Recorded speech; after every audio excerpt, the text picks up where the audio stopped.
Oh my God, you guys. Hello, my name is Ben van Berkel. I'm the founder and principal architect of UNS, and I'm here to present to you UNS in Lux.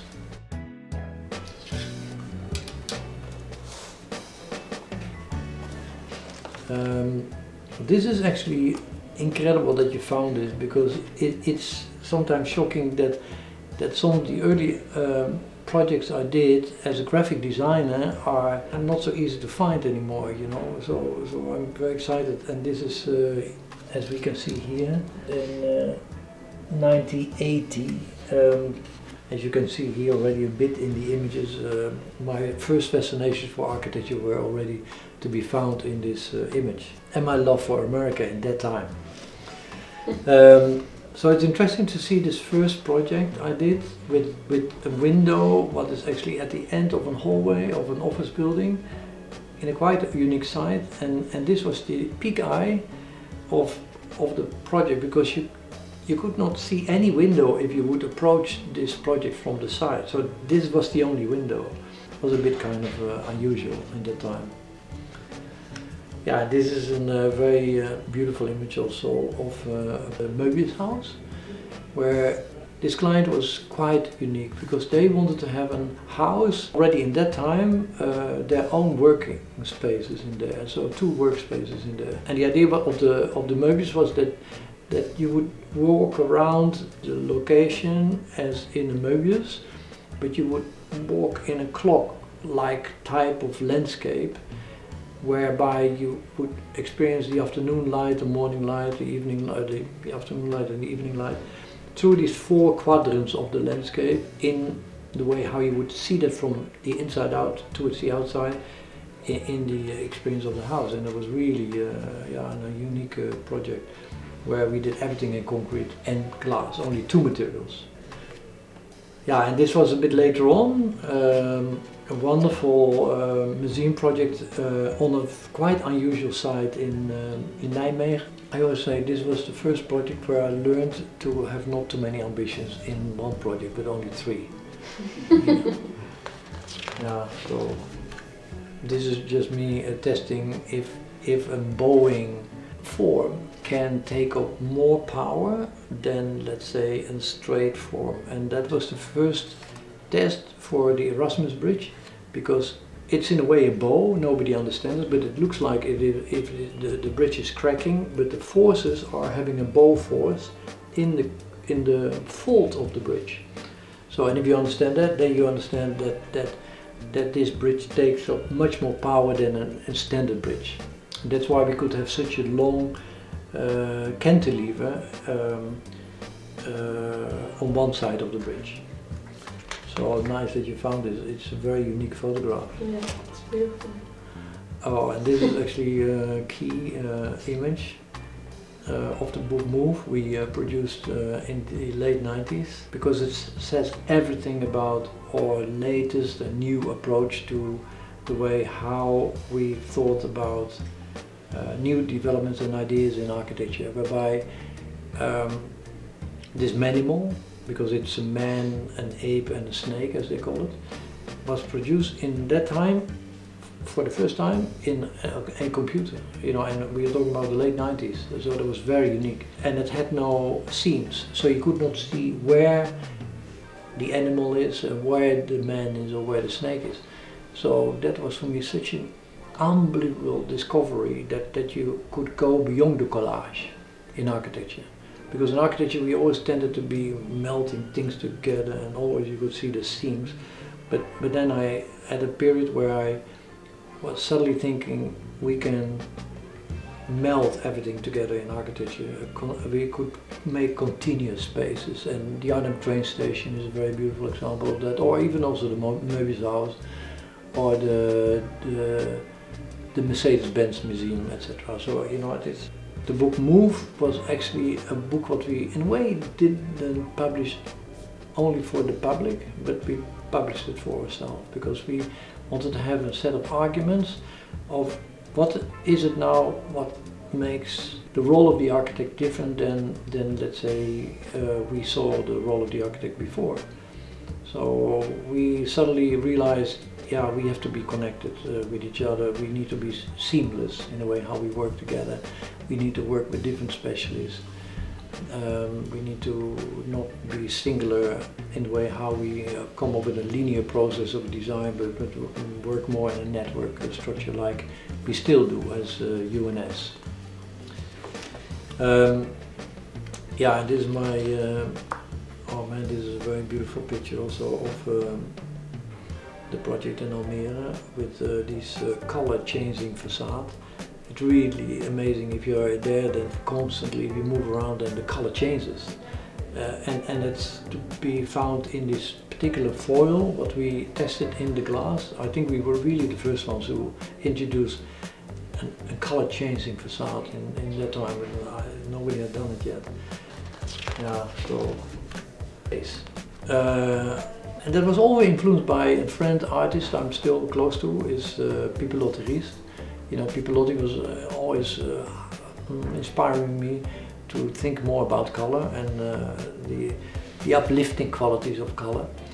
And this facade is designed as a dress, and the dress is colored with a similar kind of foil, whereby constantly the facade changes in color in the day as well. Yeah, and this is the moment when we started to work on the Mercedes-Benz Museum. This is a trifold diagram, and I learned myself to draw it in one go, so that it is one constant, endless form and organization. Oh, this is actually an interesting photograph from a photographer of the Frankfurter Allgemeine. Every week, I think, image of a person sitting in a caravan or something like that, reading the paper in an unusual space. So this is me. This was a photograph taken for that magazine, for that paper. Yes, this is in Chicago. Wonderful pavilion we worked on for a long time, and we had a period where we only constantly did pavilions. And the reason was because we wanted to test out in pavilions what you can do with pavilions in order to experiment with geometry, materials, or unusual experiences you would not be able to have when you test it in a large-scale building. So we want to always test our ideas in smaller scale projects. And you know, these ideas were then later used in projects like the Arnhem train station. Very nice picture of Graz, the music school in Graz, where there is this kind of quite spectacular staircase bringing you to the theater, but you have many rehearsal rooms and highly flexible stage for all types of performances, because the students here, they learn not only to become a good musician, but they also learn to play in different genres, so opera or classical music, etc. So this is a really unusual, but quite maybe we would maybe not do this anymore today. But in that time it was Brian Adams, who is actually a musician, who we asked to photograph this chair, and he had this idea of photographing this with models, because he thought it was a chair the chair was inviting. He said so many positions you could sit or lie on. So this is what he liked about this chair, and he made beautiful photographs of this chair, and they became very well known. Yeah, this is Raffles City, one of our first projects in China, a super organic, highly complex but very interesting experiential project. It is based on 3 metro lines. It's having 8 floors of shopping, restaurants, cafes. It's so unusual for that what we do in Europe. And I think we worked endlessly on every detail of this project. But it's a very exciting project. Yeah, this is Qatar, one of the most exciting large-scale projects we did in the Middle East. 4 metro lines, more than 40 stations, and unbelievable inviting in how you experience here the welcoming effect of traveling and sustainable traveling in Qatar. Yeah, this is in Singapore or Atmore Park project. Here we learned in this project to work with modular elements. So the modular elements, I think there are only 17 or something like that. We were able, out of these 17 elements, to use it in more than 200 different variations. So this is the Hamba project, really exciting for us in that time, because we were asked to renovate the facade, but the client wanted the facade to be redone so that they could still keep on working in the building, and that was quite a challenge. It's almost like if the monument of this building is packaged into a glass box, so as if you put an object in a glass box. Yeah, it came out really wonderful. Is this the best facade on that street? Of course, you always like your own facade. You always like it, so it's no doubt that we are the best here. This is an interesting photograph. I don't know this photograph, but I see where it is. It is in the project 4, on the construction site.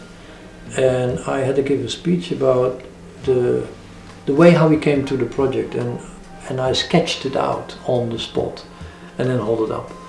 And it was quite an interesting moment, because I was thinking all the time, how do I explain that you have 4 towers, and each tower is not one building, but it's 2 buildings. There are 2 buildings in one building, so there are 2 facades, 2 buildings glued together in a way. I find a lot of moments that I still like to keep on working on my skills to draw. Yeah, I like to draw.